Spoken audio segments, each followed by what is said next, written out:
I handle a lot of the initial pleadings, in other words, the paperwork to start the lawsuit, and in a lot of times that's very basic and routine, like in a car accident or someone falls on a sidewalk, but other times it can be a little bit more complicated. Occasionally we'll have malpractice cases, and I also do a lot of the estate-related work, either when people pass away, when we're handling nursing home cases, and so I'm dealing with families at a sort of a crisis time and trying to help them navigate their way through what is often a Byzantine system.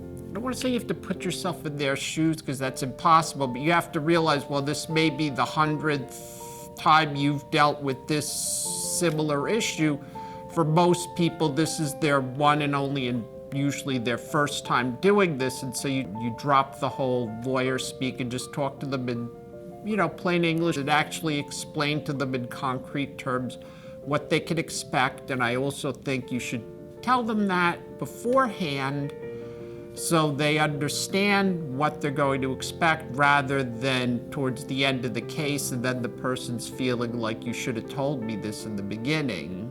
It seems like no family and no scenario is the same. So it's when you finally get everything done and you get an email or something from the court, the judge has signed your order and you're done. It's like a feeling of relief because you've helped this family. Usually you're talking about a year or so to go through the whole process. Whatever sort of things that the family wanted you to do, you did for them, and now everyone can move on to whatever the next step is in their lives and put this behind them.